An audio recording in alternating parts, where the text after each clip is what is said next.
Oh boy, it's a Thursday. It's Rumor and Innuendo. I'm Dominic D'Angelo of AdFreeShows.com, SEScoops.com, and OneTrueSportTV.com. But I am, as usual, with today, Mr. Robert Karpelis, WE Creative _ish.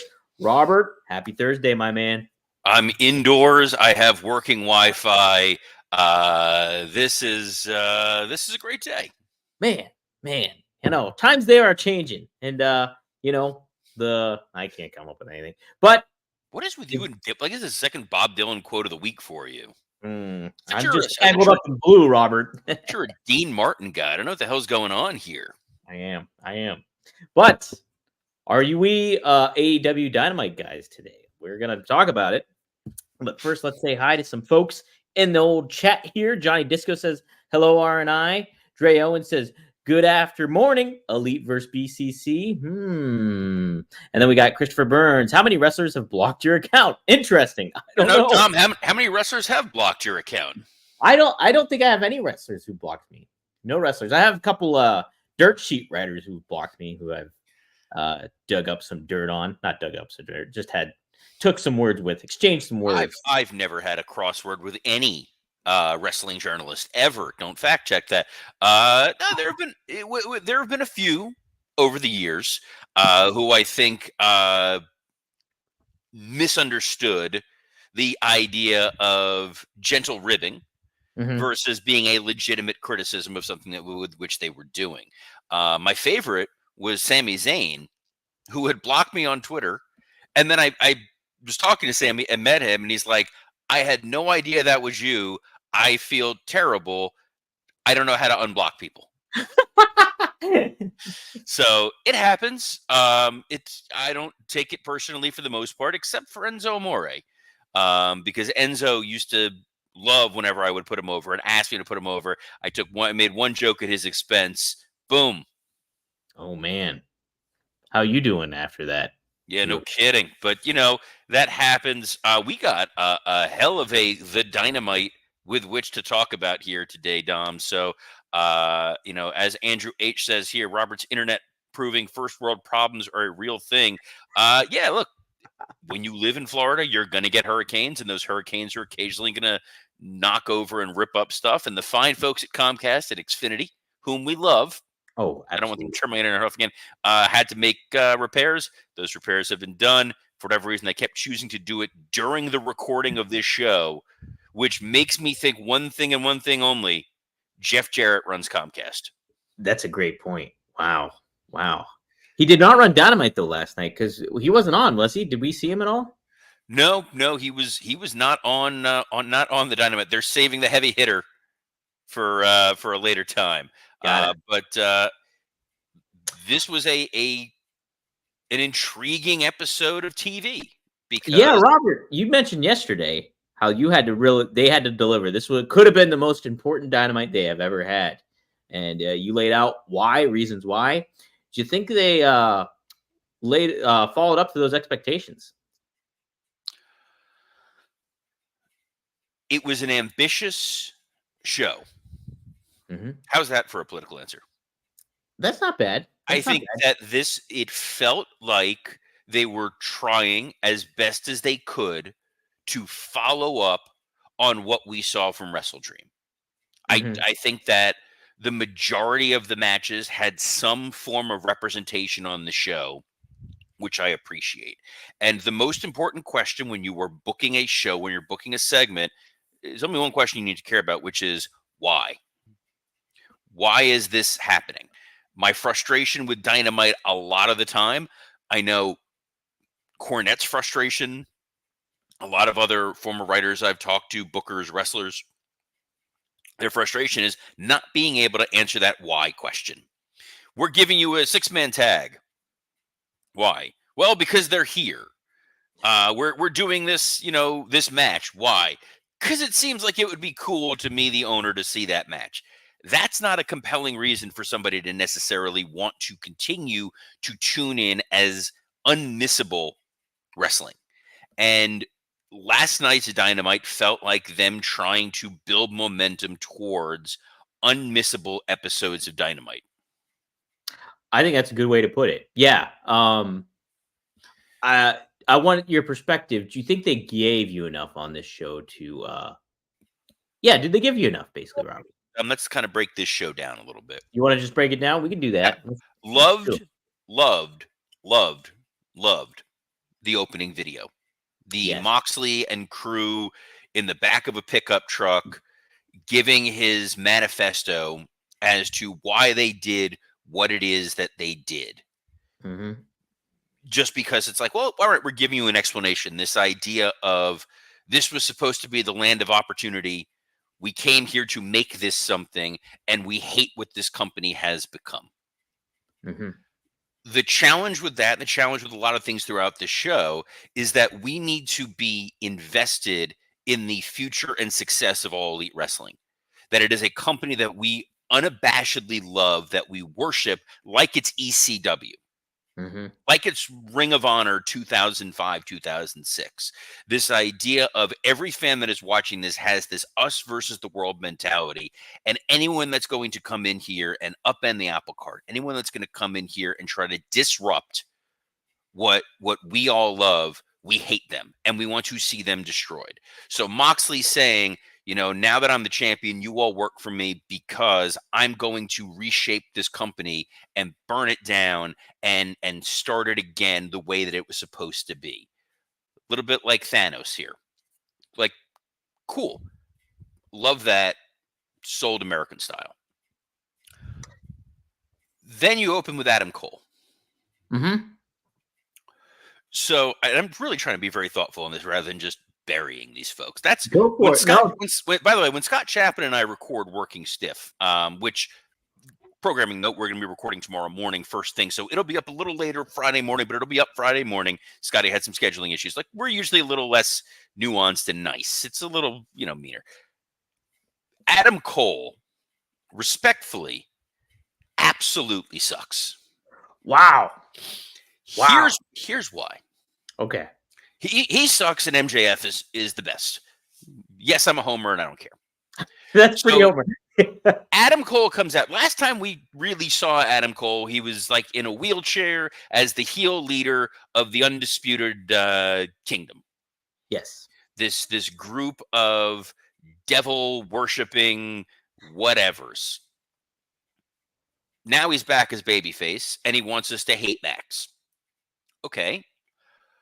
But the way that he talked about Max, the insults, the attacks were not storyline driven.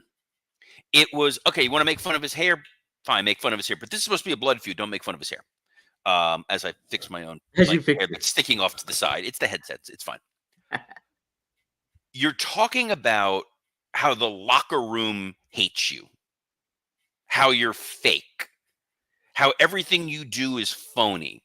These are personal, real world attacks on Max, given people's frustrations and dislike with who Max is potentially behind the scenes. The idea of go bully him on social media, talk about what happens when you try to pull booking clout. That's what he's saying when he's talking about the line. When the guys in the locker room are smiling about what he's talking about. Like, no.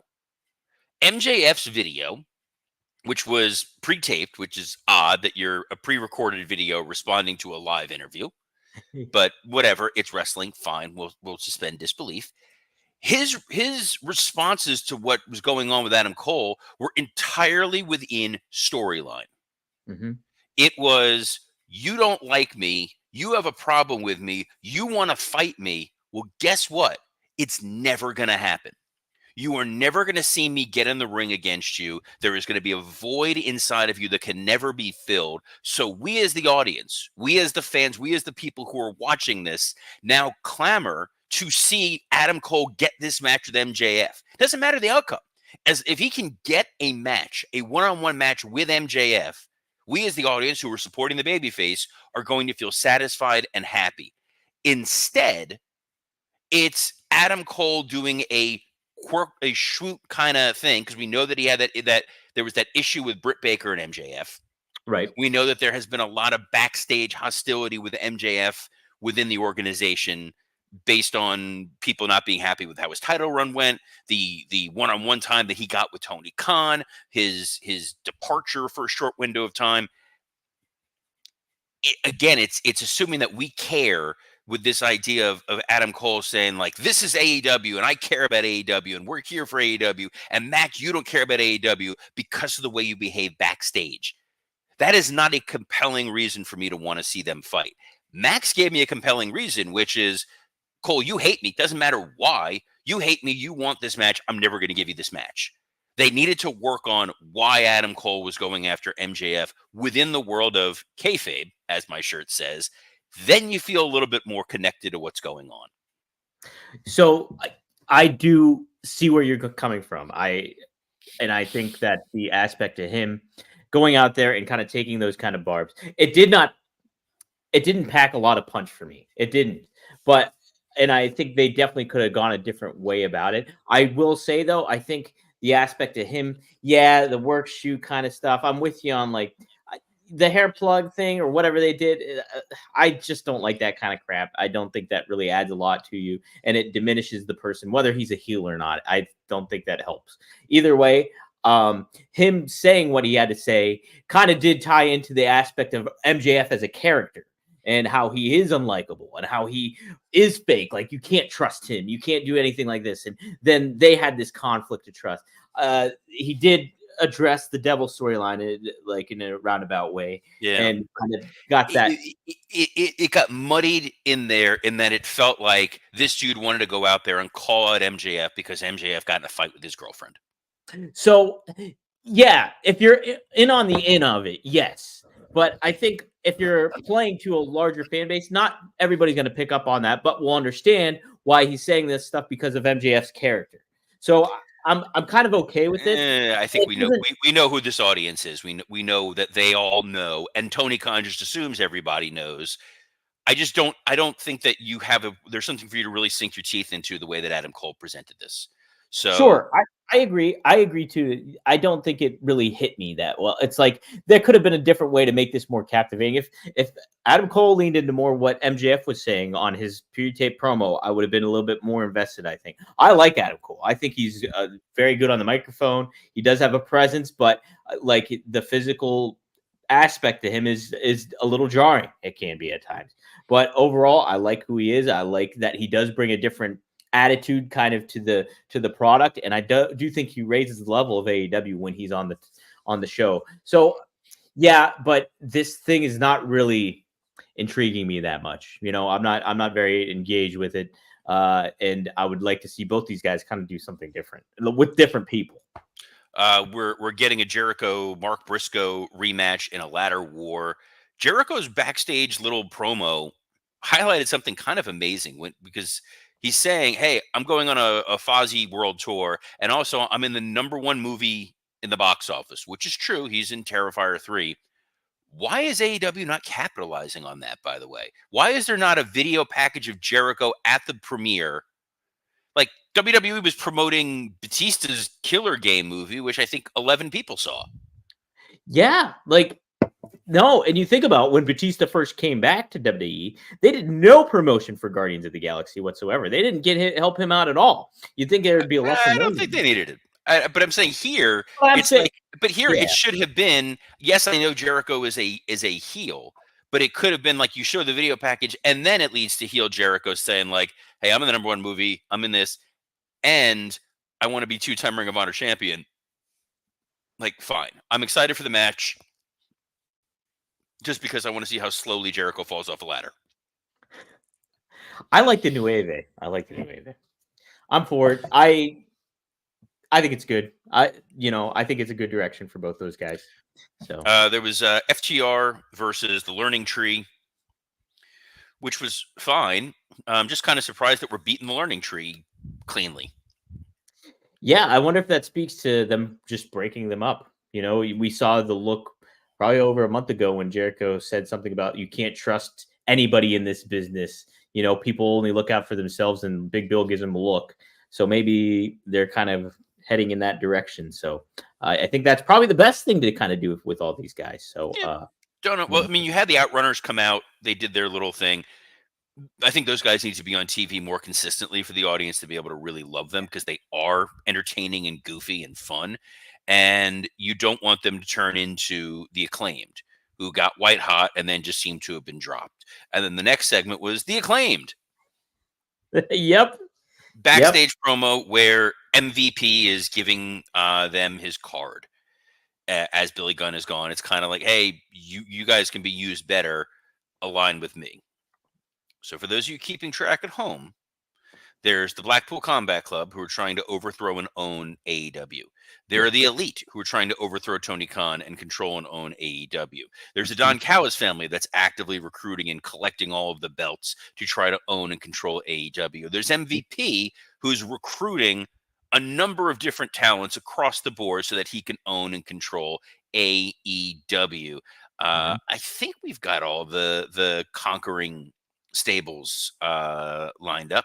We did talk There's Learning Tree. Do they count? what? Learning Who? Tree?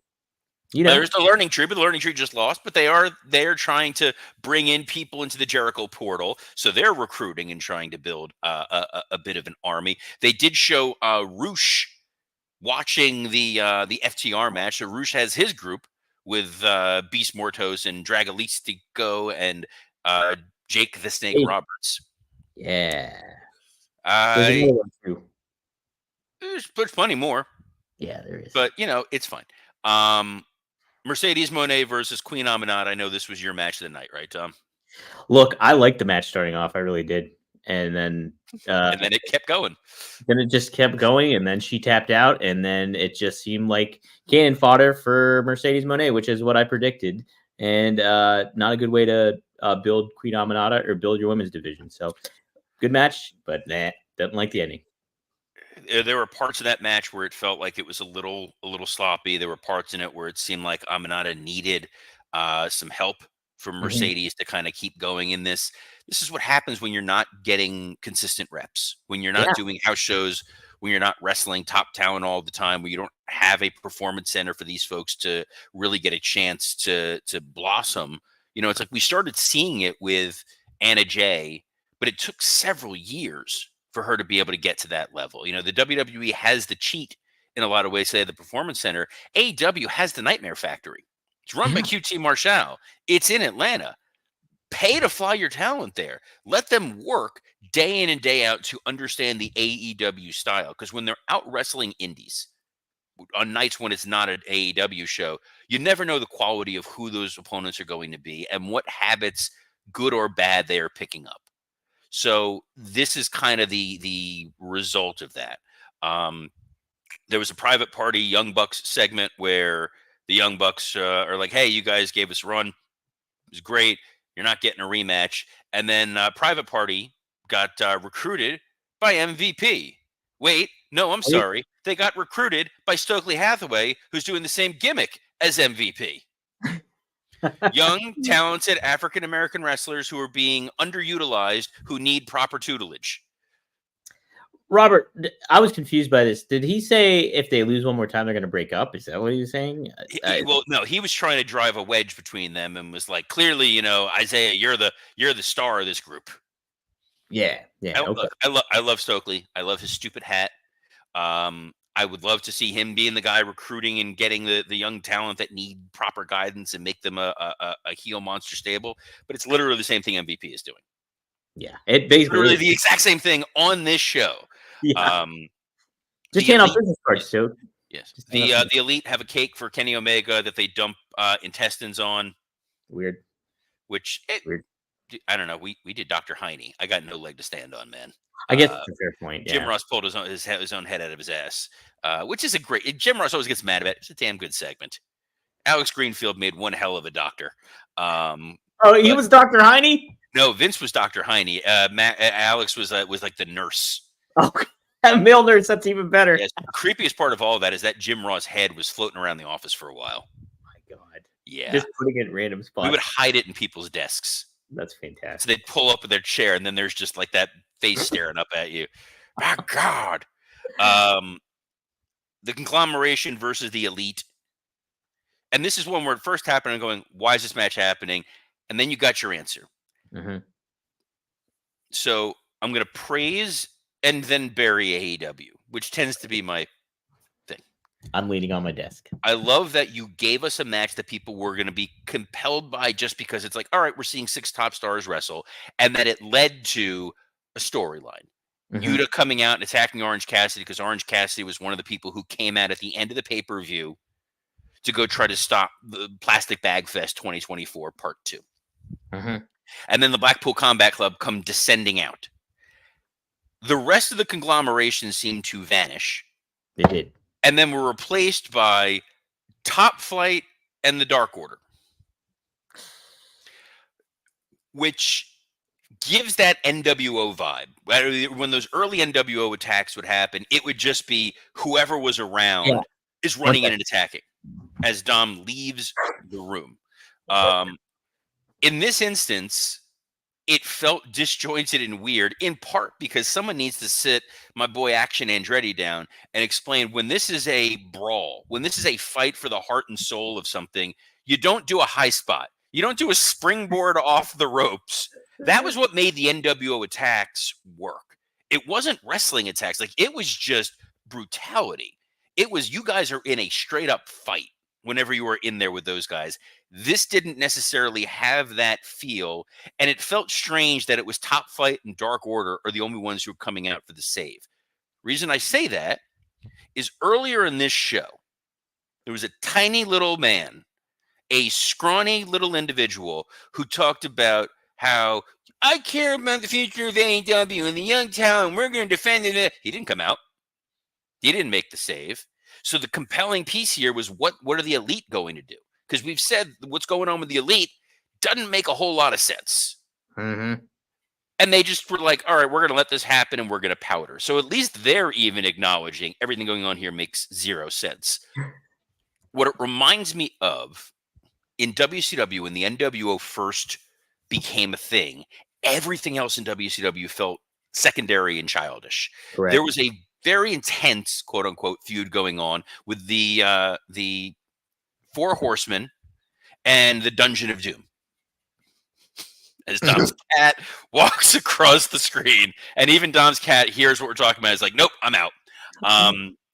So that feud kind of got pushed to the side because then it just became everybody's warring with the NWO. At the end of the day, the Blackpool Combat Club is 4 guys and 1 woman. One of them has the title. They are employees of your company. I don't quite understand what overarching chaos they are truly creating, where it's an us versus them. Because these guys are saying, AEW is our company. We want to make this thing better, and we want to fix it. And everybody else is like, we got to get rid of these guys.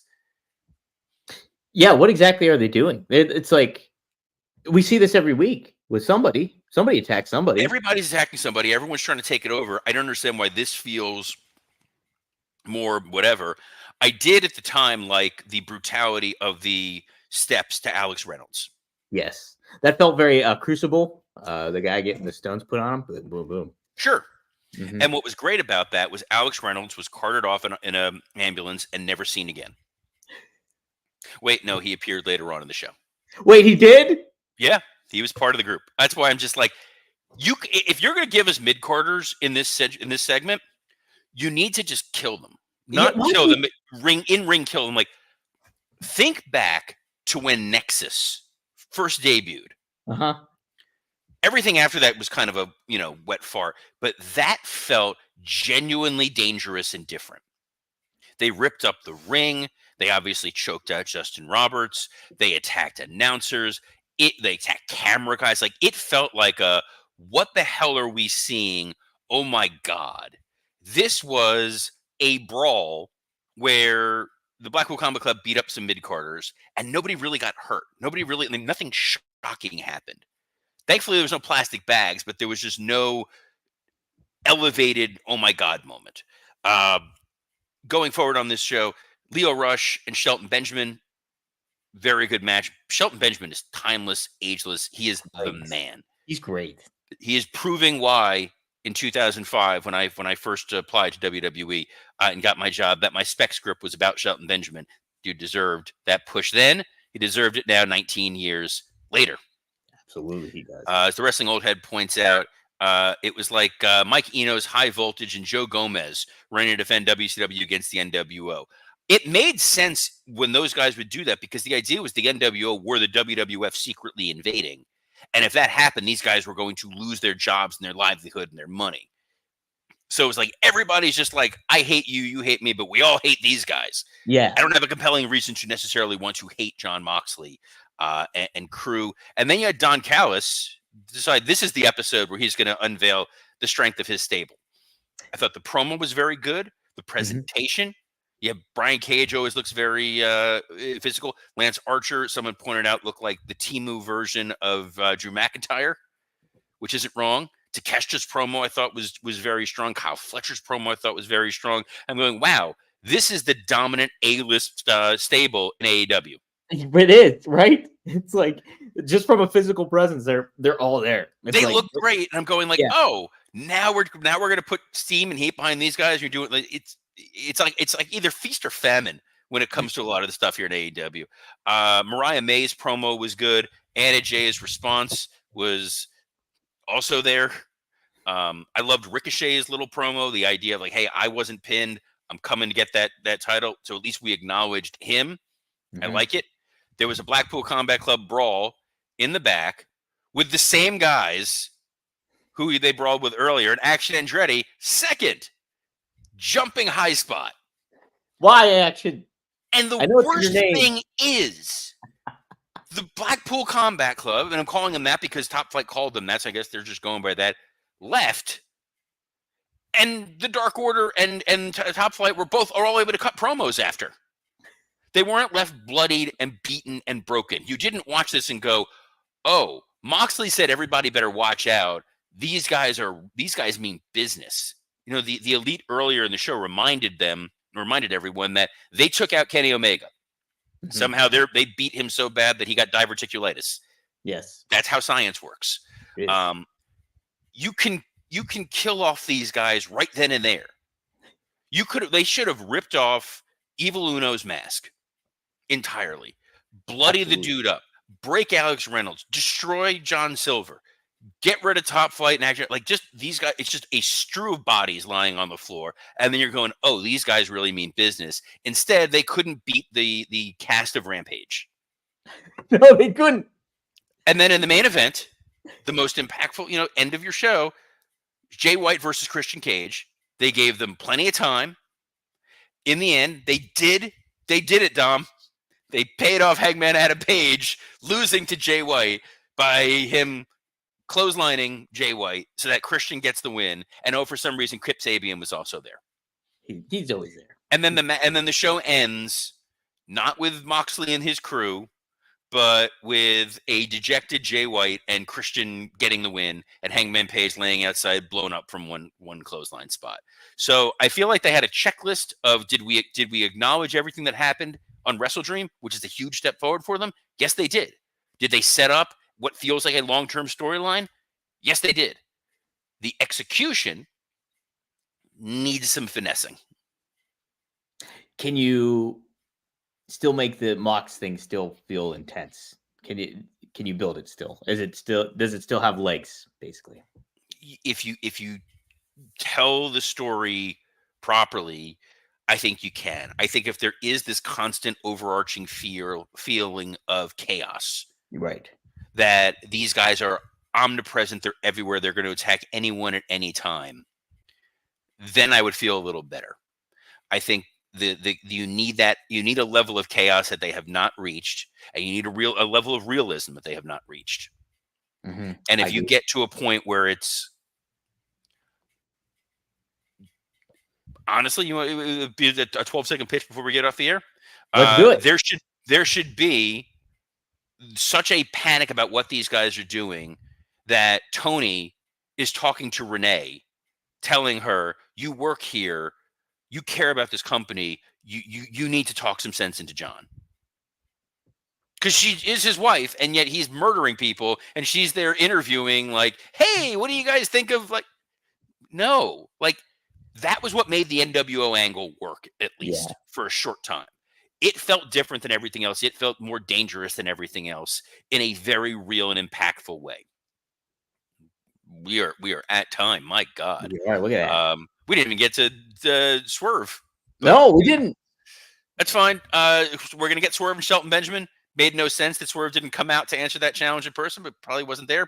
Whatever, what have you. We're here. We're gonna be here every Monday through Friday at noon Eastern on a plethora of platforms, including the WWE Creative _ish X account, the SE Scoops X account, and on YouTube. On Rumor and Innuendo, ad-free shows, and Working Stiff. So on behalf of the man who's so black and yellow, his cup color coordinates with his hat, Dominic D'Angelo, I'm Robert Karpelis. Best of luck in your future endeavors. This was not intentional, but it kind of was.